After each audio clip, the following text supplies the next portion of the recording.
See you guys. Bye, Harry. It was nice to meet you. How did you overcome postpartum depression and anxiety? Venita. First of all, I don't know if you overcome. I think you learn a set of skills to cope better, right? I do think anxiety and depression happen on a continuum. I do think everybody struggles a little bit with anxiety and depression. It's all in how you cope with it, right? And so medication can always soften the edges. Right now, I am on medication to make my life a lot more functional.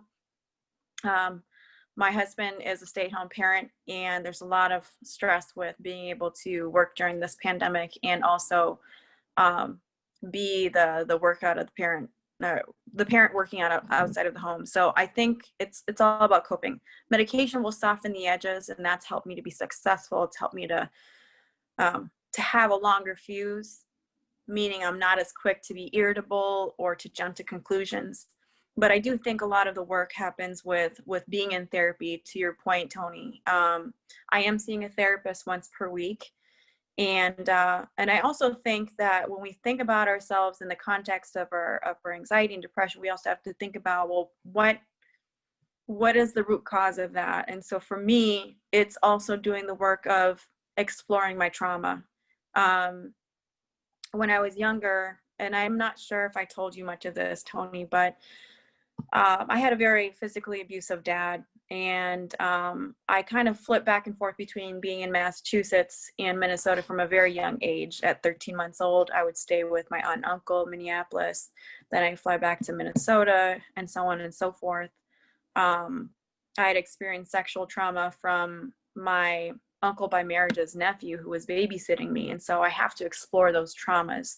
And so what a piece of advice I would give is if you know you've experienced trauma in any way, that needs to be investigated further when you're ready. And so the therapist that I'm working with, we're doing something called EMDR, which is eye movement reprocessing and desensitization. And so for me, that is my homework. That is my work to re-explore what that means for me. And it's also my work to kind of figure out, like, how do my attachment issues from when I was a child, how does that play in with me being a parent?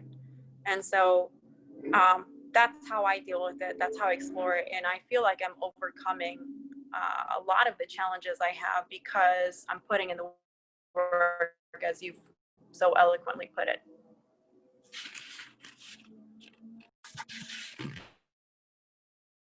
All right, Celine.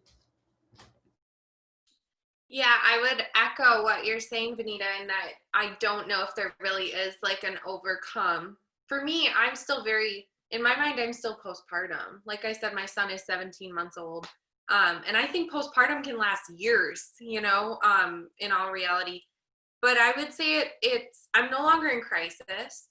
And I would also say that it's blurred into some of the longer term mental health issues that I've always struggled with.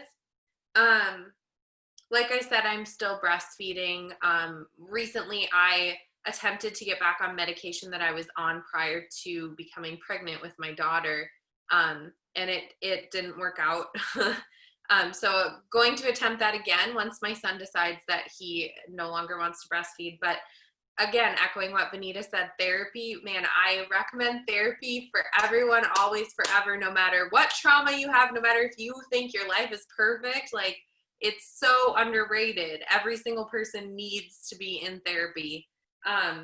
So for me, that's probably the biggest thing that I'm doing. I think too, to speak to a little bit of what you said, Tony, about experiencing it on the male side, there's something about, and I know we kind of talked about this, but there's something about mourning like a lost identity that happens when you become a parent.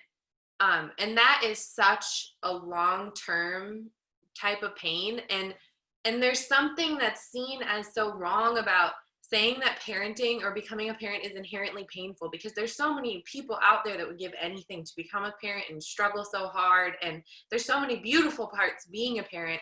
But I think we have to speak on that, and we have to admit to it. Every single parent I know goes through it. You lose something, and it's hard to fully put that into words. But I think over the long term, it's not about overcoming that feeling. It's about embracing it, learning to live with it, and understand how it has changed you. And so that's the work in progress, I would say. All right, Guinevere. Yeah, I totally agree with what you guys have shared. I feel like it's something that learning new tools, learning new ways of coping, and I think addressing things now that maybe I overlooked previously, or just didn't realize were going to affect me, that transition into parenthood. I think it just was, I just think it is such a big change that it's something that I need to continue to work with, because like you're saying, postpartum, I remember when our daughter was 3 months old, and a friend of mine who had kids as well was like, "You've made it through the fourth trimester. Like, now everything's smooth sailing from there." But then she was like, just kidding. Like, no, but now the real work begins. Because it is, you're constantly going to be facing all of these new challenges daily, weekly. And so something that I have found really helpful, though, was I started being more intentional with journaling and meditation, which was something that I had kind of thought about doing or done a little bit here and there, but I became more intentional about it, and also shifted my mindset a lot about self-care and taking care of myself, and the whole putting your mask on before putting on to help others. I really tried to embrace that and realize that the care that I took for myself, or the time that I took for myself just to feel like a human being, was not selfish or me, not taking care of my child, but needed to happen in order for me to take care of my child. And that if she cried for a few minutes, it wasn't the end of the world. And it took me some time to say, like, okay, well, I need to, take a shower or whatever it is. And if she cries, she's safe. She's not, she's not going to hurt herself. And it's okay for me to do it. Because those were things that were really like just kind of crushing to me early on. Sorry, we're like our kid is like running around here being crazy right now. She's just messing. The last question. Yep. The last question for today is, what would you tell somebody who is pregnant or is currently going through postpartum depression or anxiety? Venita. So I think to that point, I really like something that Guinevere said, and the thing that I would tell people who are currently pregnant or who might be going through postpartum depression or anxiety is to be more assertive and to prioritize that self-care, right? And so I think a pattern that we noticed at the beginning of this conversation was, what does support look like? And the thing about that is, it's not so much about receiving, but it's about being more open to asking what you need, because people will always offer something unsolicited for you, but it may not always be what you need exactly. So being able to articulate what you need and how you need it. For me, that's after a long day of work, I'll touch base with my husband, touch base with the kids, and I don't really have to ask permission, but it's so much as asking my husband, like, hey, are you okay if I take 15 minutes to go take a warm bath upstairs and just transition my time? And so that's what it's like for me. It's asking for that self-care. Is this a good time for me to go work out right now? And so if you are in a partnership, just being able to verbalize that you need that time for self-care is really, really important. And so that's what I would say. Thank you, Celine. I have to pull out my notes here because I reached out to a couple people for help answering this one. I wanted to make sure that I covered my mom, my best friend, and, throw some stuff in here. The first thing, I already said it, therapy always for everyone forever. Secondly, the two biggest aggravating factors for me in postpartum depression and anxiety were isolation and sleep deprivation. I want to speak on isolation specifically for a minute because you're asking for advice for people going through it right now.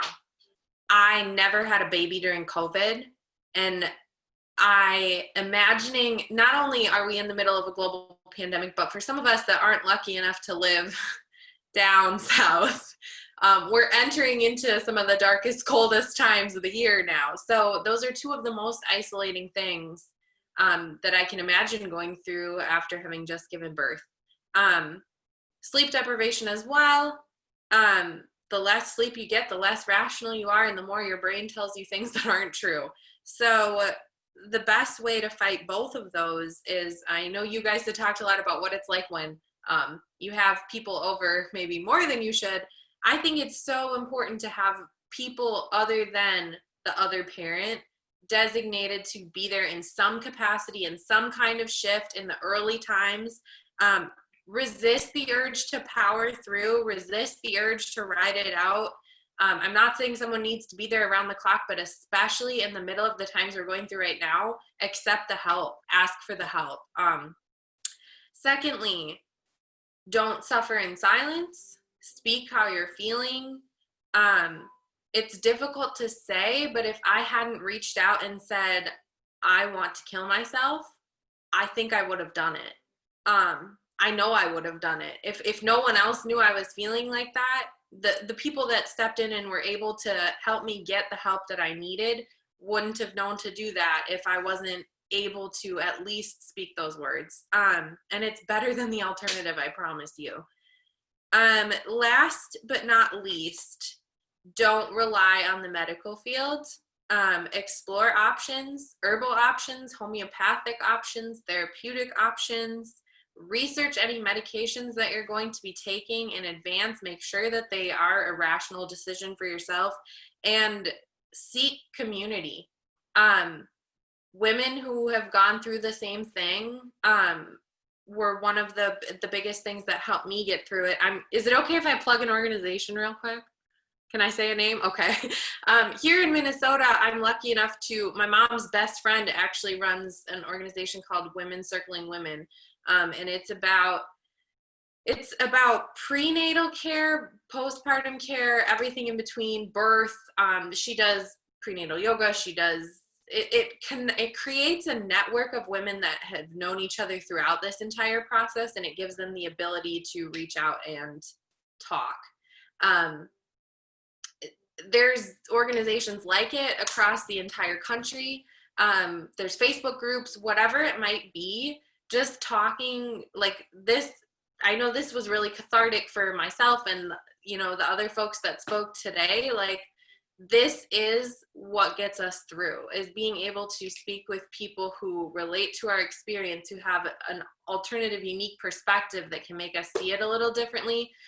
So just being willing to take that step, seek the community and open up to people. That's really going to be my best advice. All right. Thank you so much for everybody who joined us on the Rise of the Kings podcast. Man, this has been amazing. We're going to end this off right now. Come on.